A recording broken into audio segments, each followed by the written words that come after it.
Welcome to Books and Ideas Audio, a presentation of the Vancouver Writers Fest. The Vancouver Writers Fest connects people to exceptional books, ideas, and dialogue through year-round programming that ignites a passion for words and the world around us. I'm Leslie Hertig, Artistic Director. On behalf of the festival, I'm honored to share this conversation featuring Chief Robert Joseph, speaking with Lisa Thomas-Tench.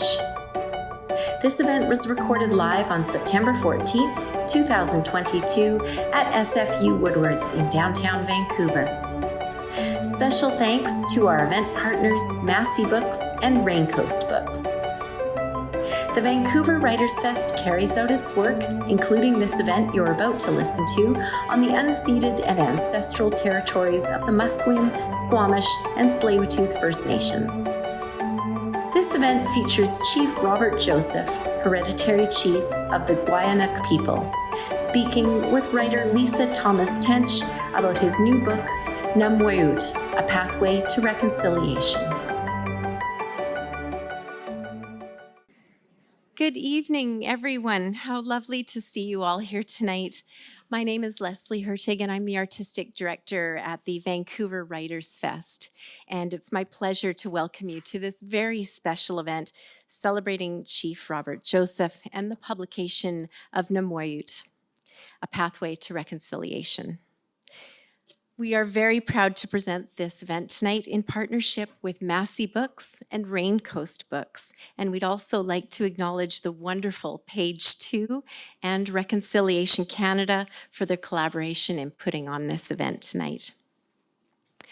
I'd like to take a brief moment to mention that the Vancouver Writers Fest is coming up and tickets went on sale today. We have 80 events happening on Granville Island from October 17th through to the 23rd. We hope that you will join us as we present some really exceptional books and ideas. More details can be found in program guides, which you might find downstairs in the lobby on your way out, also on our website. And now I would like to invite to the stage Chair Kusam of the Squamish Nation and Chief Jen Thomas of the Tsleil-Waututh Nation.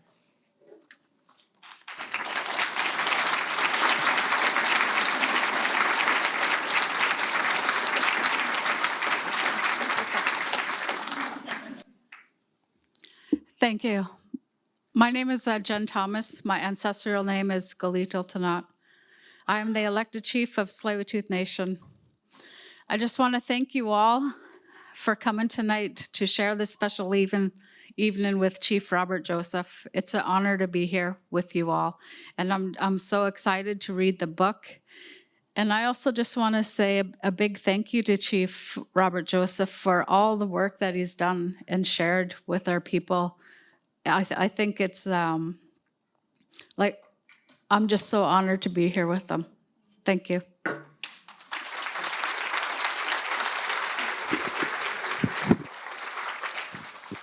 Tanoyap and Sequeto, Tanoyap Siam, CI, Seo Hotchet, Chinkonman Tomiap, Quiz 80, Tisquile Teat Seats, Nelta Ans Hosalem.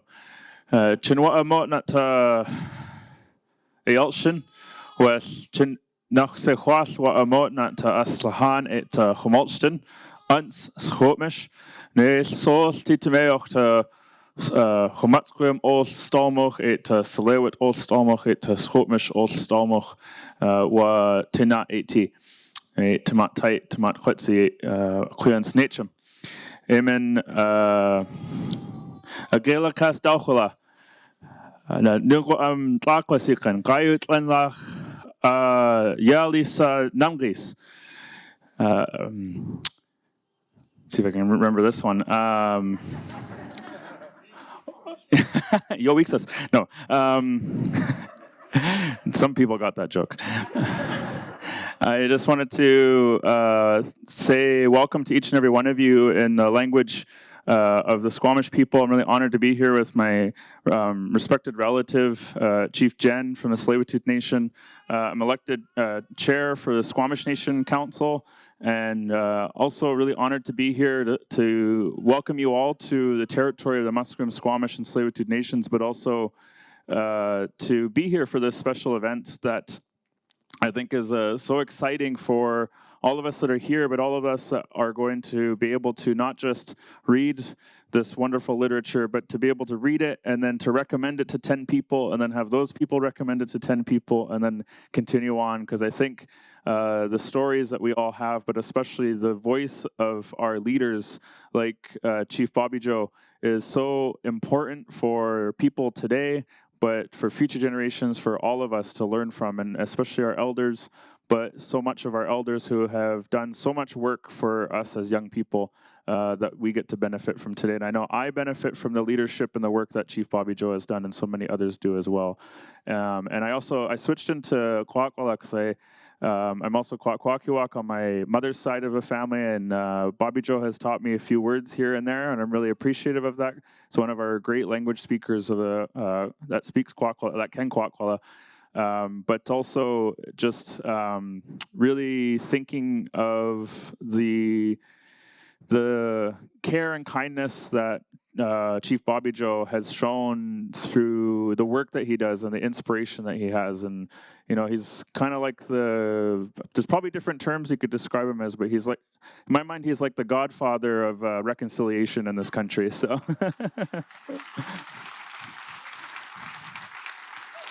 In a good way. But I just really want to thank everybody for this time and just really welcome you all here to the territory. Hostia. I would now like to welcome Shelley Joseph and Quinn Joseph, Chief Joseph's daughter and granddaughter, to the stage.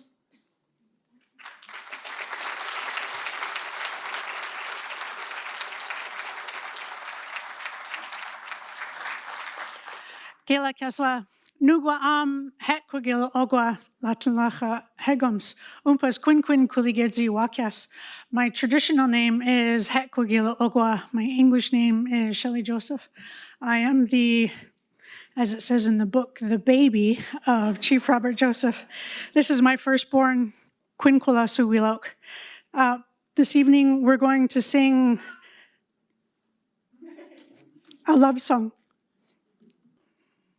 My father says that love is the answer.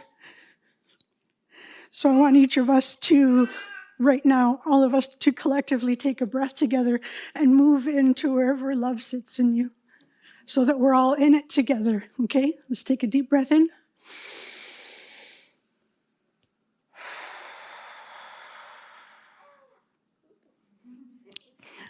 Gela Kesla.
My granddaughter Rose.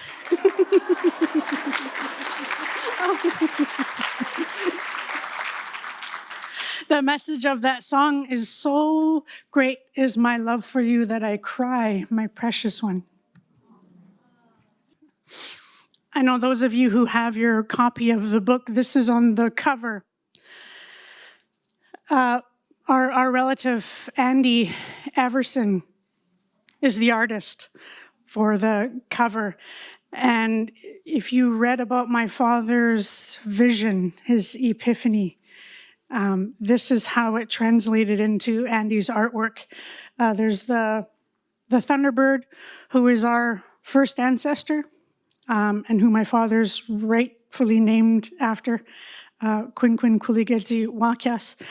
And in it, you see the universe and the stars, the lightning bolts for the energy and the power of what he seen and felt that day, way back in the 70s when he had this vision of Namwayut. And when he first received that message and internalized it for himself of we are all one, we're all connected, that we're all a part of this great universe and that we matter and that we're loved. And so this is the work of Andy Everson. And my dad doesn't know it yet, but this is being gifted to him. Thank you. Thank you.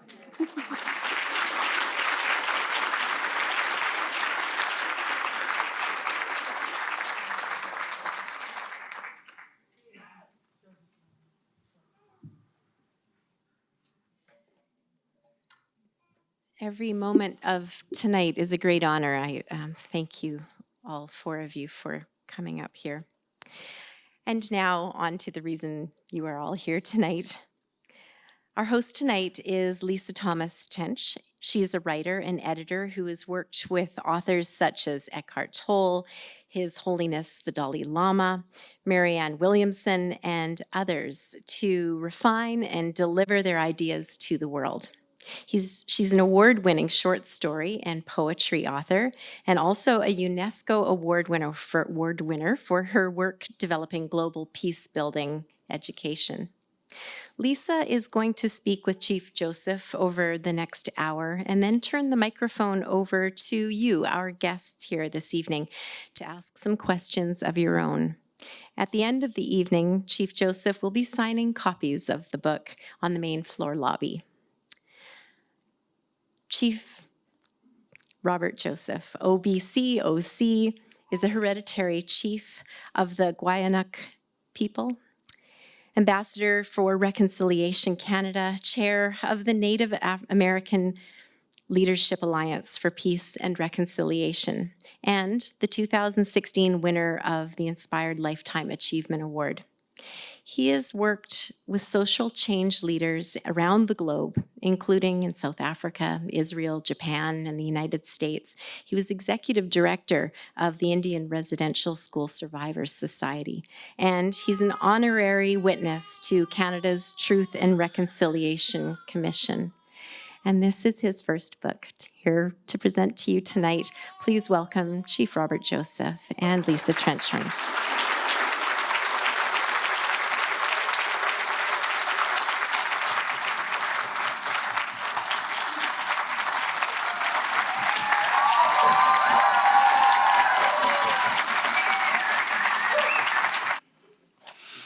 Thank you.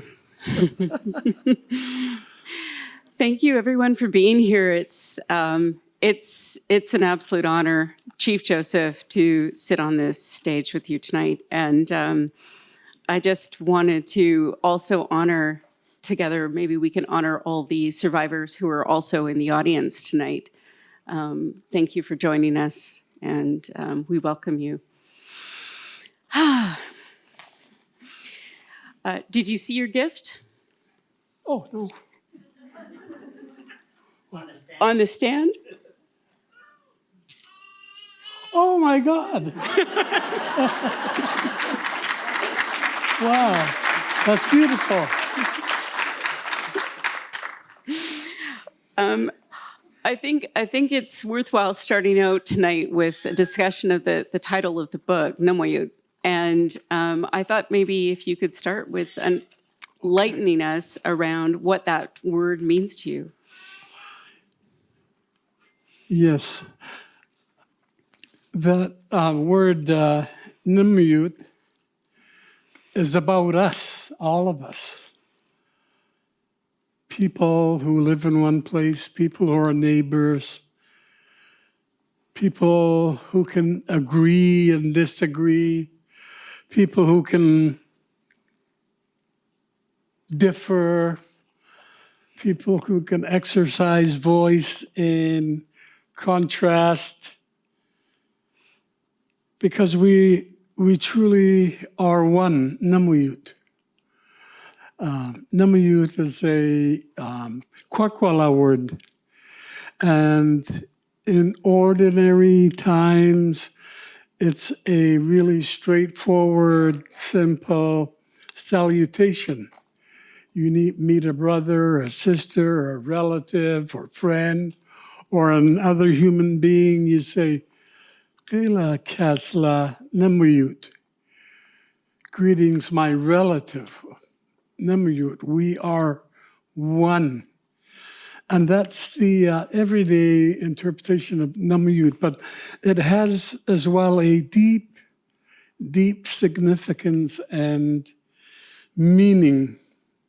And it's actually embedded, entrenched deeply in the worldview of the Gwawaenuk people and other indigenous people, that we indeed are one with creation, one with Creator, one with everybody else, one with the animal world, the spirit world, the undersea kingdom.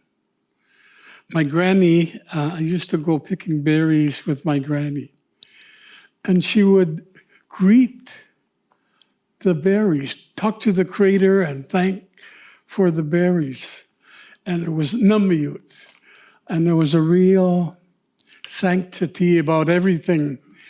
Imagine if we could all think deeply about who we are and that we care more about each other than we do now. If we embrace the idea that Namwayut is truly a human calling, we'd be so much better off.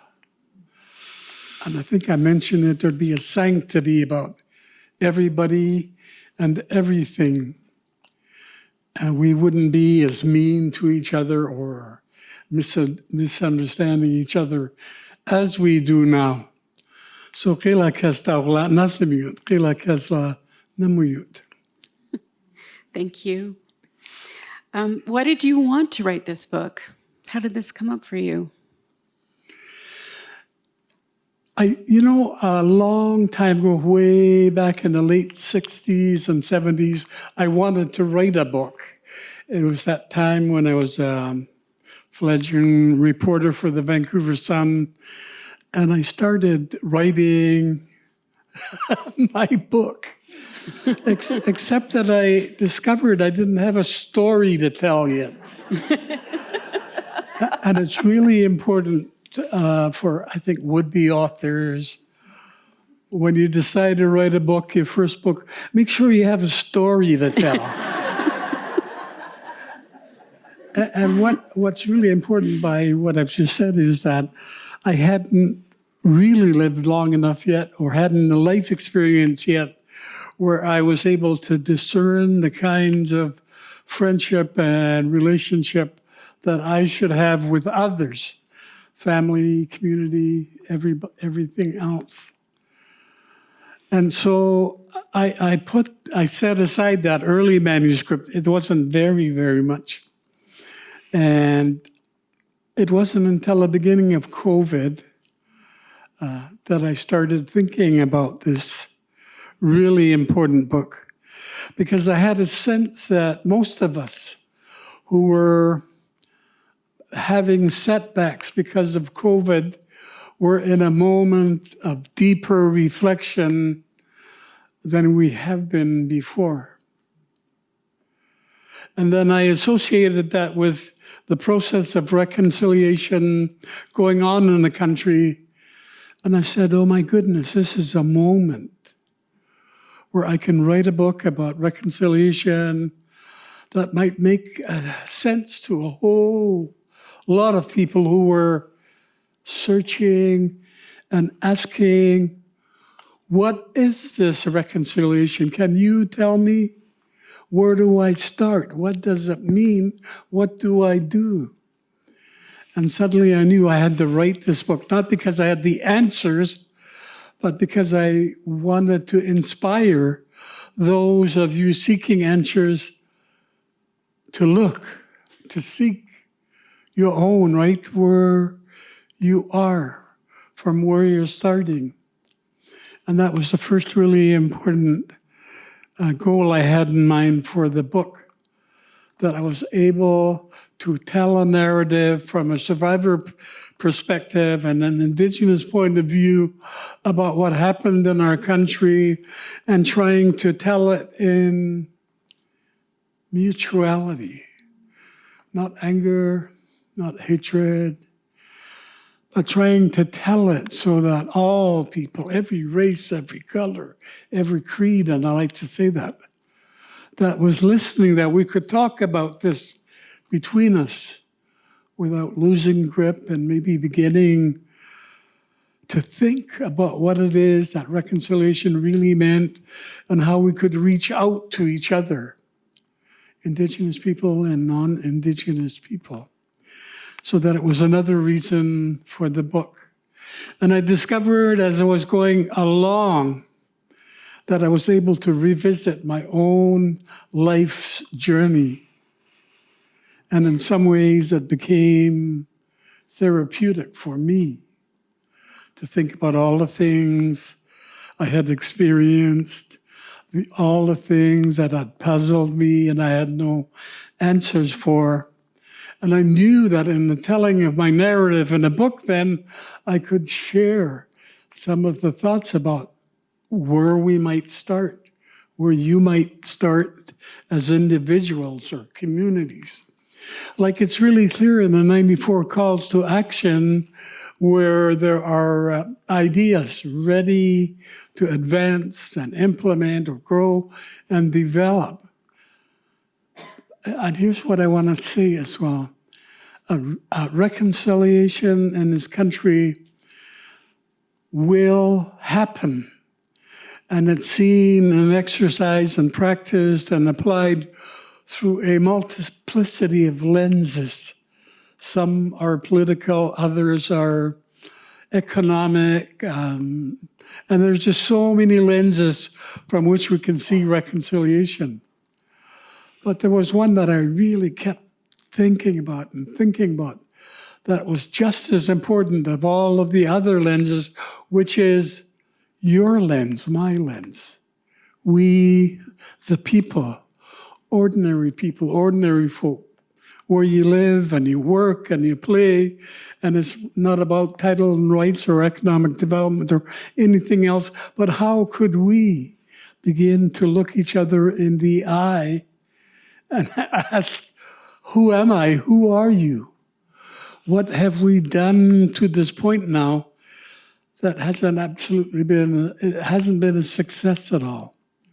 Because I knew in my heart of hearts that there had been far too much suffering and loss and hopelessness and despair. So that in my mind, somebody had to make a call to you, the people, the ordinary people, to start thinking about what reconciliation means to you, and to have the Indigenous community begin to think about what reconciliation means to them and get together and talk about that. That was really, really important in my mind. I know in my heart of hearts as well that one day we'll have achieved to varying degrees all of the 94 calls to action. And most of those actions are going to be resourced, supported by government, by church, by other groups. But this one place where it doesn't seem to be supported is here in this room with us, where we have to make a commitment to get together and really have a dialogue, begin to really understand each other. And that's when transformation begins to take place. You're the real hope for sustaining reconciliation, because once we get it, you get it, our politicians are going to have to listen in Ottawa. And so I just wanted to say that part of it, yeah. Well, to that end, I think we should start with your story. And I'm wondering if you would share the reading from the book that you chose for tonight. Would you like to stay seated, or would you like to stand up at the podium? Oh, okay, yeah. Yeah. Well, there is a podium.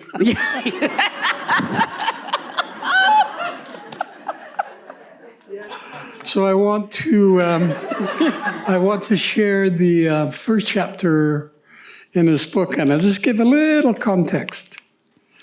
It was probably not going to get much broken or darker or desperate in my life than the moment I was in this moment I'm going to read. And I really bottomed out. I was on a seine boat. A friend of mine had asked me to go fishing with him so I could get out of town and get away from the place I found myself in. So I'm on this boat and I wake up. I was up before everyone else was awake. I didn't want the others to see me in my hopeless, wretched condition. Slinking out of the bunk as quietly as I could, I made my way through the engine room on a boat, climbed a ladder to the galley, and stepped onto the outside deck. Running to the stern, I flung myself beyond a huge seine drum. I couldn't see much beyond my tears. I heard myself saying, "God, help me." It wasn't intended to be a prayer. I had been angry with the Creator for quite a while. There were no other boats around. Over the gunwales, I turned my head toward the shore on the far side of the water. My eyes cleared up, even as I slouched behind the drum net.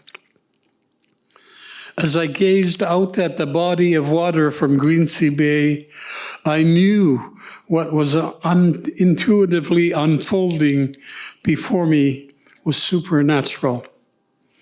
There was an energy swirling through the water itself, radiant coral, bright blue colors that I'd never seen before.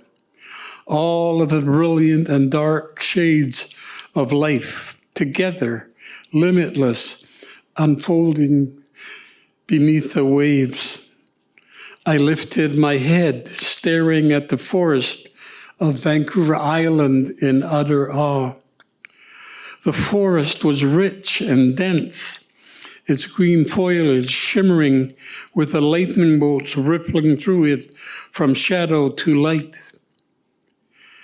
It had a lush green veneer with impenetrable density, revealing its grandeur and power. There was so much energy everywhere, cradled in every leaf. Finally, I gazed into the heavens. The sky was filled with darkness and light. I saw the moon, the stars, and the sun. I had a glimpse of the galaxy for a brief moment. I observed Mother Earth. All of creation was unfolding before my eyes. I had no idea how long I must have been there, watching, feeling, in awe, in silence. But the vision ended as I heard a voice saying to me, "In spite of what you have done to yourself, You are a part of all of this. And I love you. Sometimes divine intervention is the only force that can restore grace and dignity. Before I got on that boat, I didn't want to live or die. My drinking had really gone overboard, and my lifestyle was just risky, reckless. I would drink until I passed out and would black out for a day or two.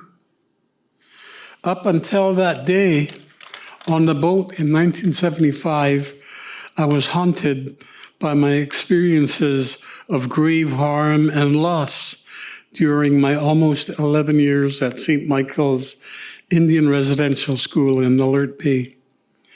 I carried unresolved trauma that I didn't understand. It was overwhelming for my beautiful wife, Donna, and my precious children, Bob, Frank, Karen, Farrell, and Shelley, my baby. One day they packed up and left. I found myself all alone in our huge house in Campbell River. I responded in the only way I knew how, and even though I had a good job, I drank day after day. The days stretched into weeks, one of the longest binges of my life.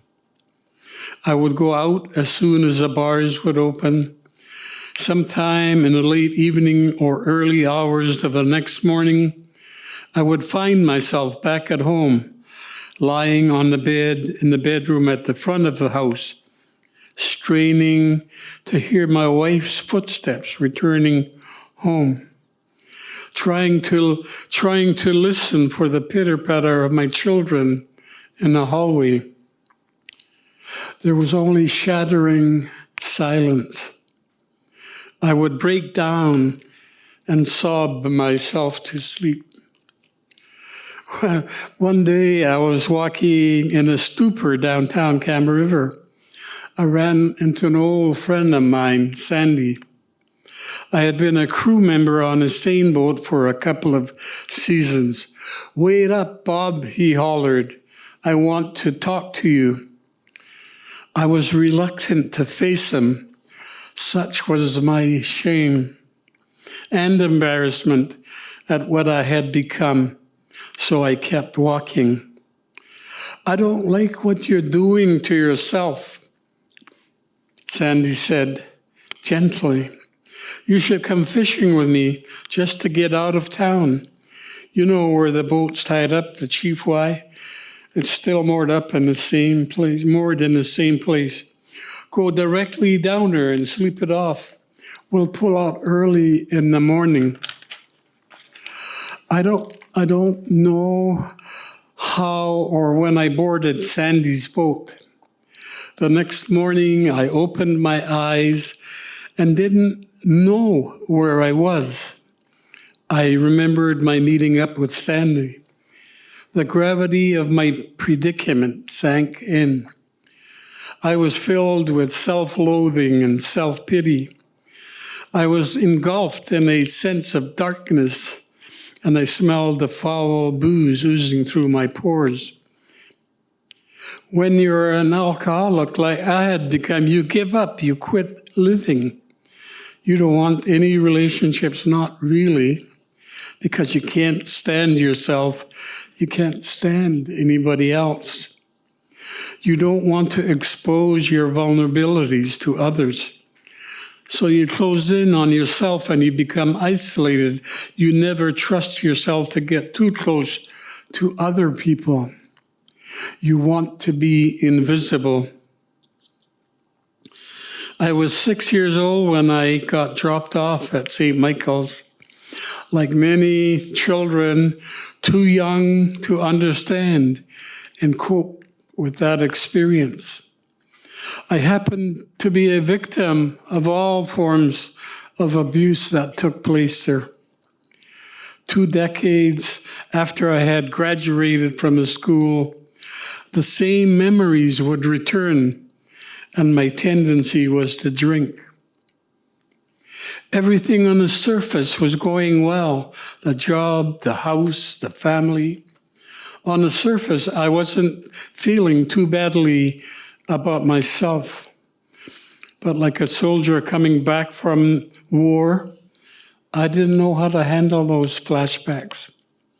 It started with drinking on a weekend. The weekend would turn into a Monday or a Tuesday. I did what I always did. I got dressed, went downtown, and drank again. By the time Sandy took me aside and told me to get on that fishing boat, my life was meaningless. I had been destined to be a broken human being with no hope.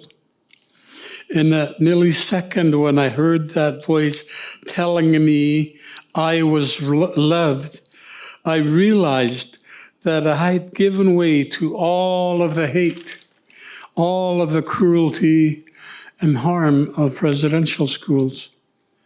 I had descended into so much darkness, but I was loved.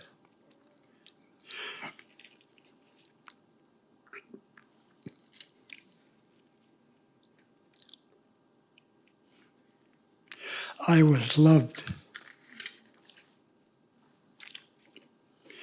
Vision or a message from the Creator, I don't know.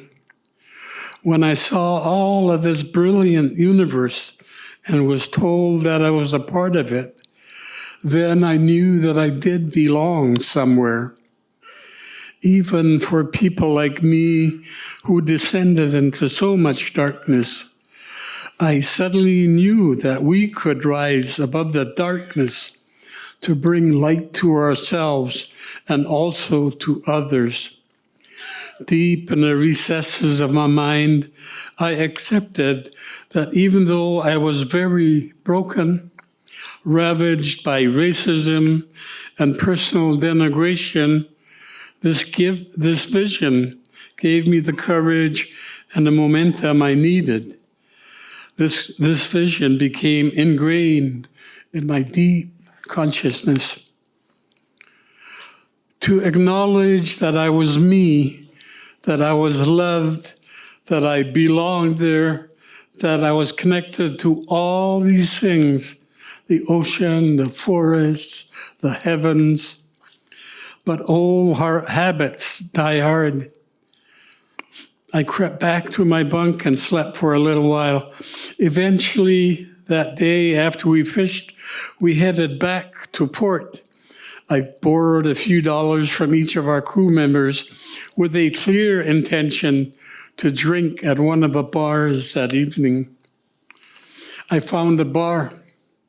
I sat down in the darkest corner that I could find and proceeded to drink. Something was wrong. I wasn't feeling it. I couldn't reach a high to escape. Finally, closing time was fast arriving, and I was still dead sober. I pushed myself away from the table and walked to my empty house that I was trying to avoid. Because it was too painful to be there, I eventually fell asleep, and it was the best sleep that I have ever had, then or now. I have never, ever taken a drink since then. It would be another 20 years or so before I really thought about that vision and what it meant. By 20 years later, of course, I was involved with the Residential School Survivors Healing Project and supporting people in their court cases. And in looking for ways to resolve the issue of residential schools, I knew that vision would carry me through all of this work. There was so much despair among so many people, so much hopelessness. And this vision, it had come to be at the very heart of my deep, deep consciousness. I know we share a common humanity. What I want to do is to call people to think a little more deeply about this whole idea of human relationships and how all of us, irrespective of the sides of reconciliation equation we're on, can engage with each other. You are each a part of the universe, and you may not understand it. You may not yet understand your purpose, but you're still a part of this wonder. We all have parts to play wherever we are in this jigsaw, and we're as big as we want to be. The peak of human experience is allowing ourselves to know each other and ourselves. We are going to discover things about each other that will lend themselves to our shared journey. This will manifest in a higher level of humanity between all of us in this country and abroad. In spite of what we have experienced, you are each a part of all of this, and you are loved.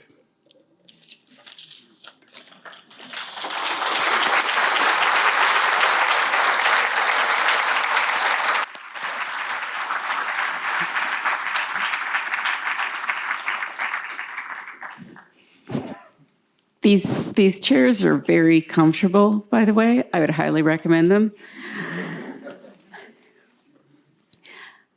Chief Joseph, your openness and your ability to share your vulnerabilities is so meaningful. And it shows all of us a way forward. How does talking about your personal trauma continue to help you individually? Yeah, I really think what's important is that once we open the portals to dialogue, talking to each other, sharing our histories, our experiences, that's one of the first key steps in starting reconciliation. And sometimes it'll be collective, societal. Sometimes it'll be deeply individual and personal. And in my experience, when we get personal, we become open and honest, and we talk truthfully about all of our experiences, including trauma. And what I discovered along the way, as I grew, the desire and ability to share my most inner thoughts, even thoughts that were uncomfortable to share, I realized that every time I engaged with someone else in that way, that I was liberating myself to some degree on trauma that I had experienced. I'm not a medical person or an expert on trauma, but I don't think trauma ever leaves you totally. There will always be something, and it must be hidden in our genes or something, I don't know. But it'll always be triggered by something, by somebody, by a smell, by a sound, by an experience. And so the more we can talk about trauma, expose our vulnerabilities through the talking of this trauma, the more we gird ourselves with a level of protection that every time we re-experience a trauma, it's not as hurtful or harmful. And so it's really important not only to discover our shared history together, but when we enter into reconciliation with each other, one by one, face to heart, heart to heart, the kind of dialogue we need have to be powerfully transparent and open. I just can't imagine what this country will be like if all of us took the chance to be vulnerable, to be open, to be transparent, to be honest, and share what is really, really important to us.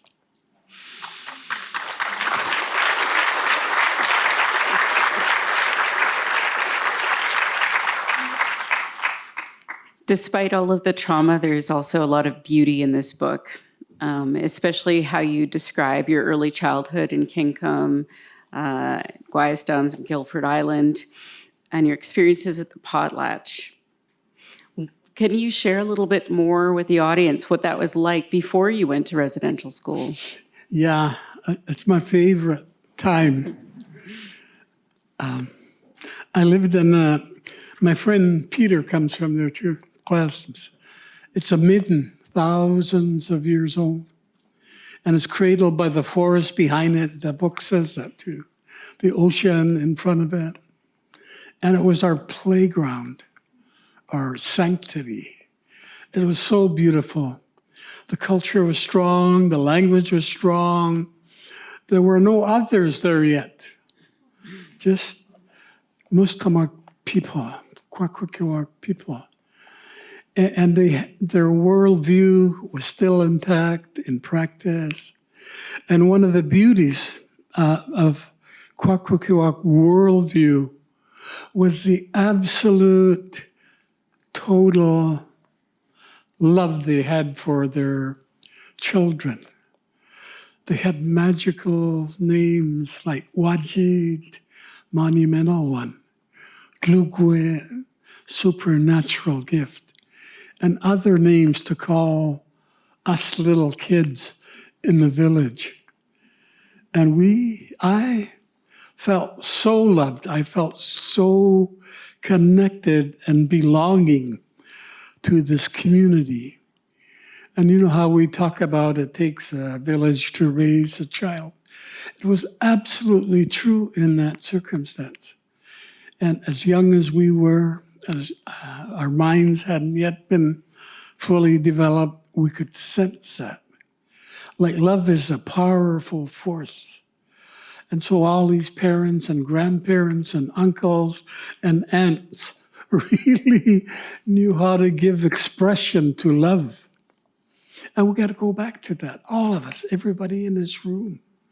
When we think about our children, we got to at least say love, I love you, once a day or whatever it takes, if we're not doing it already.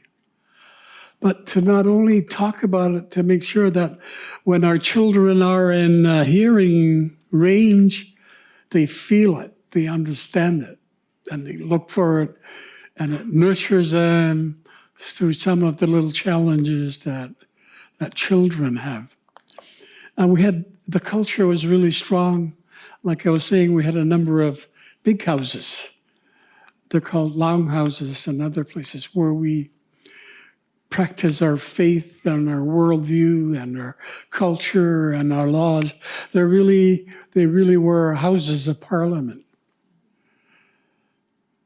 And we used to go as little children. And we'd be there all day into the morning hours.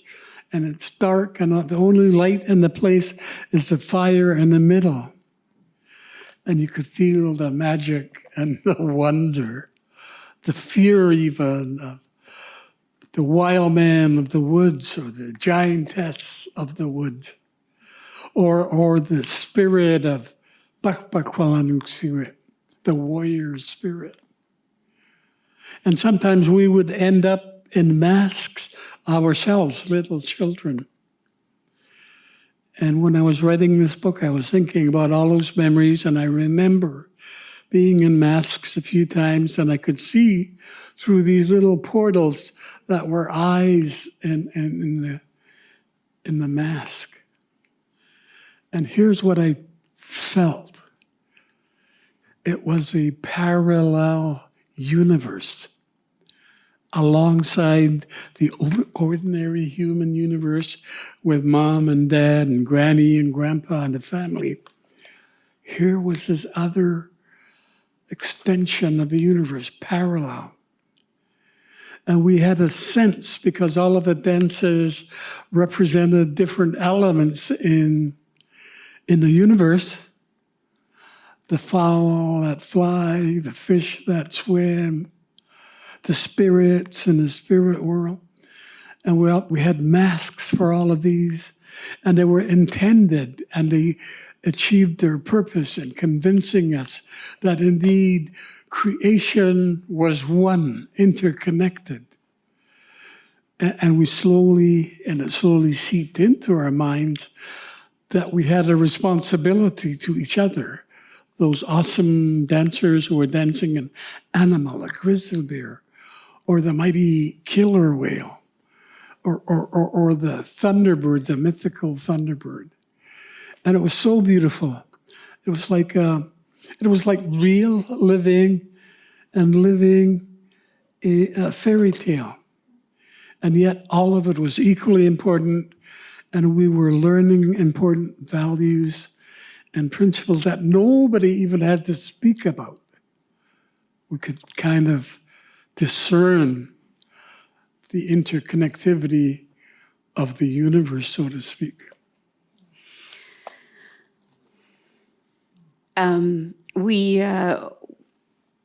We're going to be opening up to questions soon. We're nearing the end. I've got 2 more questions for Chief Joseph. So I just wanted to invite everyone who wants to ask a question to think about it right now and try and form it as a question.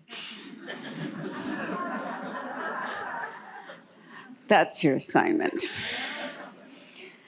I'm going to move ahead to, you've worked with social change leaders around the world and a lot of spiritual leaders as well. What is a common thread through your work and their work? I think it's almost obvious. There's a real common thread of all of the wonderful, beautiful people I met around the globe. Spoke about our common humanity. Yes. But beyond that, what was just as important, and maybe more important, is that we had a responsibility to each other. That when we began to recognize our common humanity, we had to cradle that and nurture it so that less people would be harmed or no people would be hurt. And we don't think in those terms often enough. We become so self-invested in the individual and then the family, and then hardly beyond that to special interest, that we lose sight of our common humanity.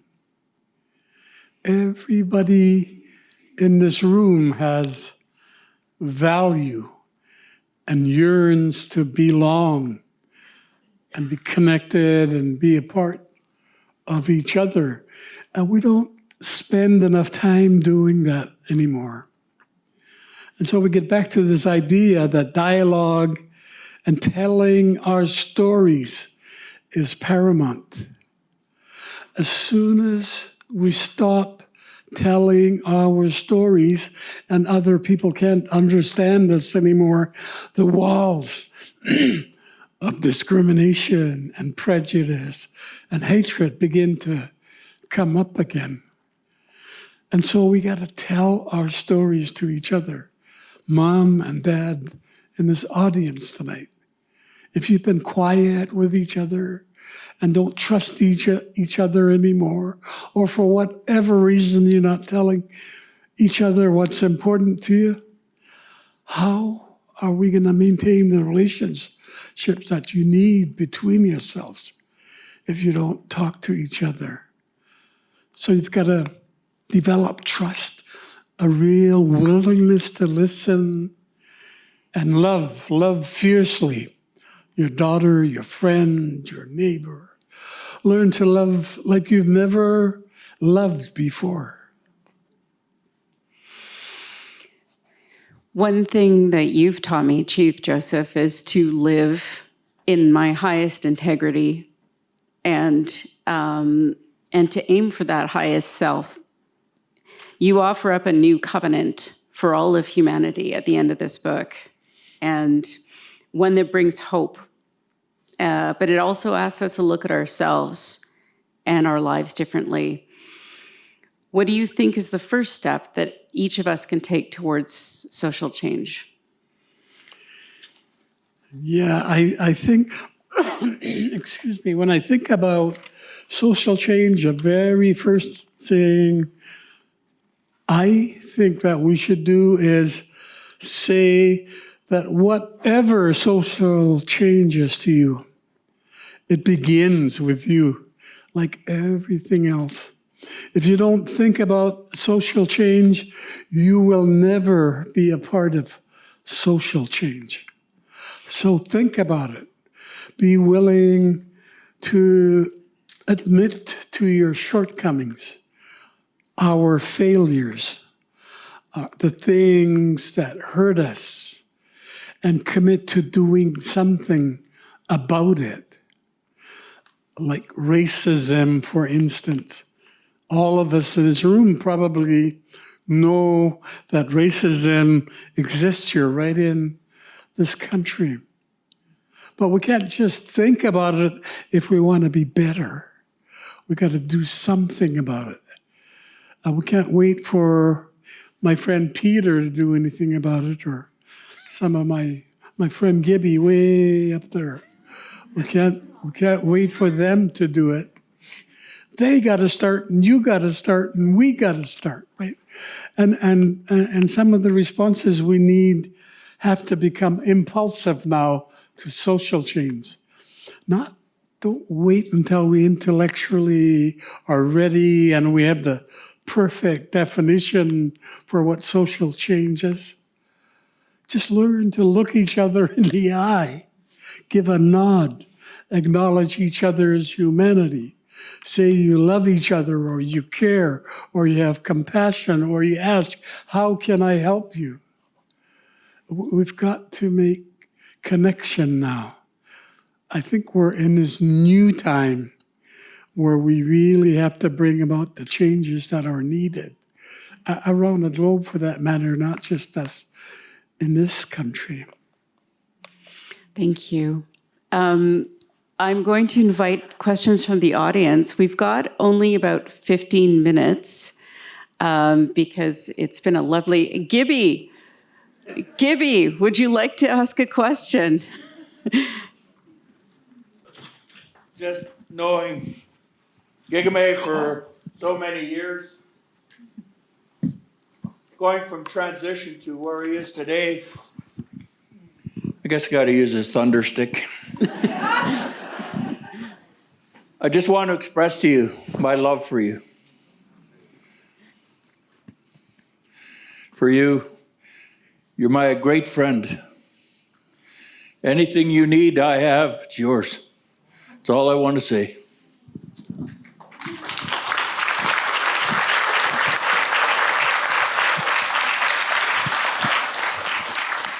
Thank you, my friend. I see a question over here. Good evening, everybody. My name is Robert Scow. Robert Joseph is my uncle. I have a two-part question. I hope that's okay. I'll take some poetic license. You mentioned in the writing of the book and reflections you had, was it more emotional than you anticipated? And secondly, in the older reflections, the influences on your life, did it make you appreciate or understand those people or those elders more so now that you're in that position? Yeah, I haven't mentioned it yet. Everything of value that's important to me, their origins have come from my granny and people like Chief Tom Dawson, who was my foster parent for a while, and other elders who, And elders everywhere seem to be like this in the Indigenous community. Share their knowledge deeply, and they have such a deep love for their children. If you're an elder and your child is, and you're older than your child, and he or she is 91, she's still your child. And so the elder never stops loving that child or mentoring that child, whether they're 6 months old or 91 years old. And I guess that's one area I've been fortunate in. I've blown a lot of chances to be a good person. But the elders never quit, never gave up. And I'm so grateful. And all of us in this room, all of us who are elders, should take the same position from now on. That what I know, the knowledge I hold, I'm going to start from this day on, this evening on, to share that with my children. Because our young people are beautiful and precious. That's what my granny used to tell me about me and my other relatives. And so when the time comes to pass the torch to the next generation, we're in the practice of it already. By talking about it, by applying it, the idea that our children are precious beyond measure, and it's our duty to mentor them. And the other part of the question was about the emotions that came up for you while you were writing the book. Yeah. I'm so glad I wrote this book. When you live a life of random, of trauma, of running, being afraid, you miss a lot along the way. And so in writing this book, I began to recognize some of the things along the way that I should have picked up and didn't, because I was either too afraid or running too fast. Like, loneliness was really a big part of my life, big. And when I think about it,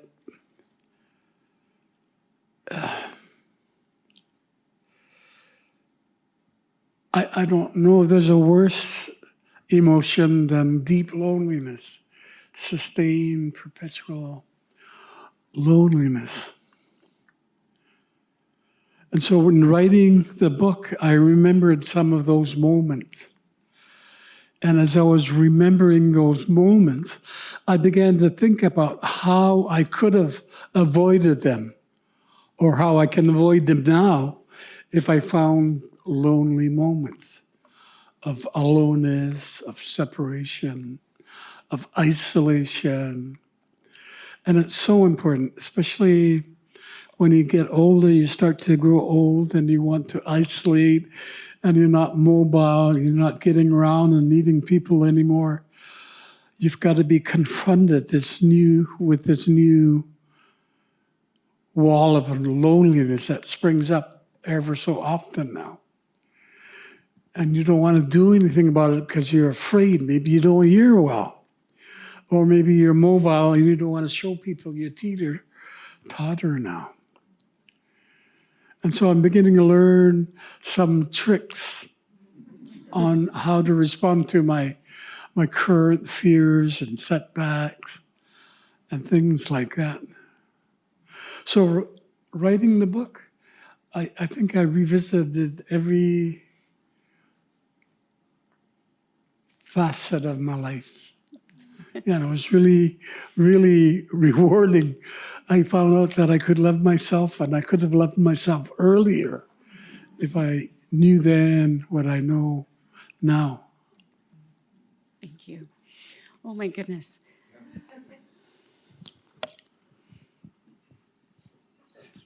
Hello there. It's the fourth time that I've got to hear you speak in my life, and it's such an honor to see you again. Thank you. You said with such an incredible confidence that reconciliation will happen. All of the acts that people have suggested for healing will happen. And it's incredible with all of the elders in my life. They're so hopeful and optimistic, and I find it's more younger people that feel so discouraged and so heartbroken. And I was just wondering what things inside you make you feel that it will happen. I believe you. I'm just curious. I love you so much. Thank you. Thank you. You know what? As we speak, as you sit here and listen tonight, reconciliation is underway in this country. If we only could realize all of the multiplicity of lenses and levels and dimensions of reconciliation, they're all happening in their time. The ones that distract us most are through the political lens. Or through real hard ones like racism. But imagine this. 7 years ago now, I think the Truth Commission submitted its report. And it came out with the 94 calls to action.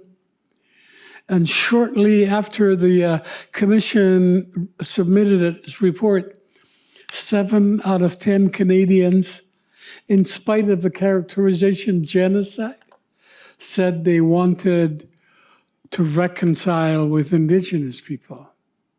That's a huge, huge step.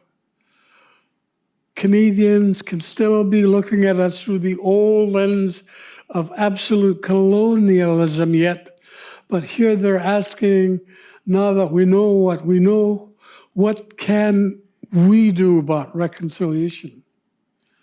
So there's a shifting. I know we're not at the big issues yet, the political issues, the economic issues, building new houses, building new water systems, creating justice for everybody and equality. Those are going to take some work to do. But in the meantime, as we gather, we should be preparing our hearts and our minds, our souls, our spirits, to get serious about this thing called reconciliation. And we have more, 7 out of 10 Canadians, more people in this country thinking about it than they've ever thought before.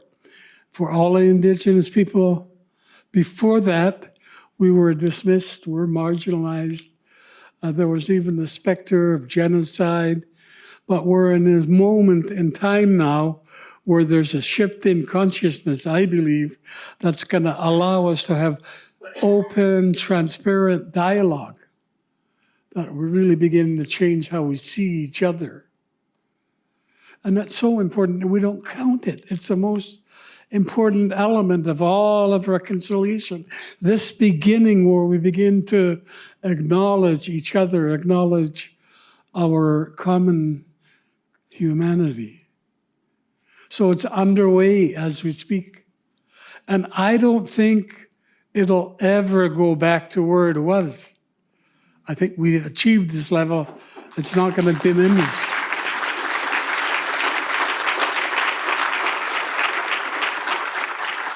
And that's how it works. Block by block, step by step, heart by heart. You, we, the people, can make that happen. Okay, one more question. Oh, Karen. There's something I want to do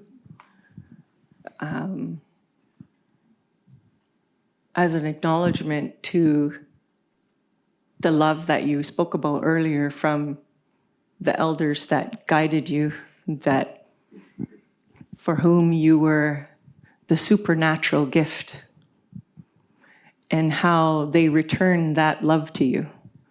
So if I could just have 1 minute, and I'm going to ask my daughter to come up with me because I've been looking at it all night.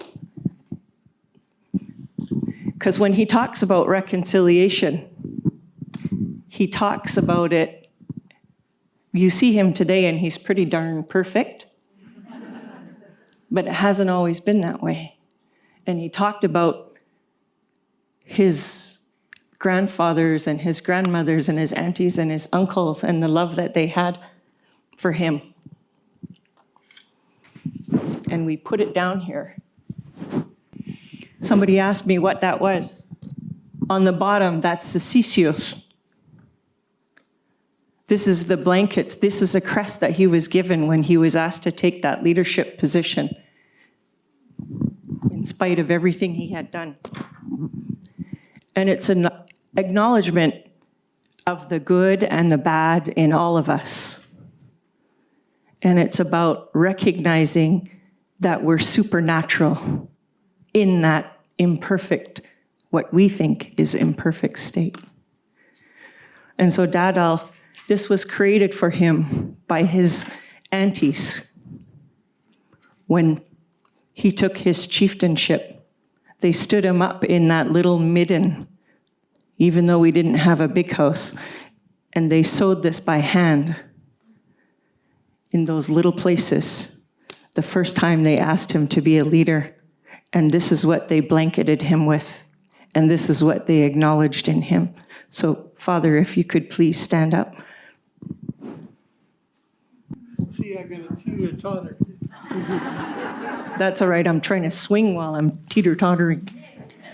But this is them blanketing you again and loving you.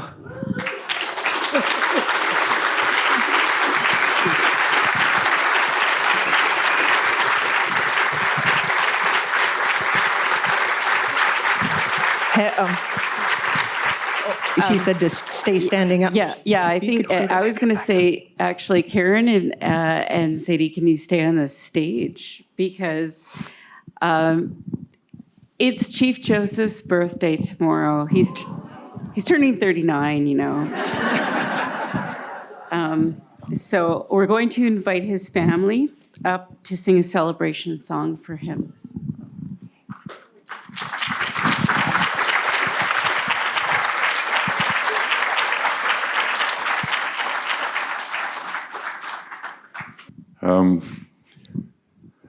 My one claim to fame is my mom named me after Uncle Bobby Joe. In the spirit of the words that my wonderful elder has shared with us, we're going to sing a song that most of you will recognize. And let this be a moment where we all are living that reconciliation. It's an old song and it's a melody you might know.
Thank you.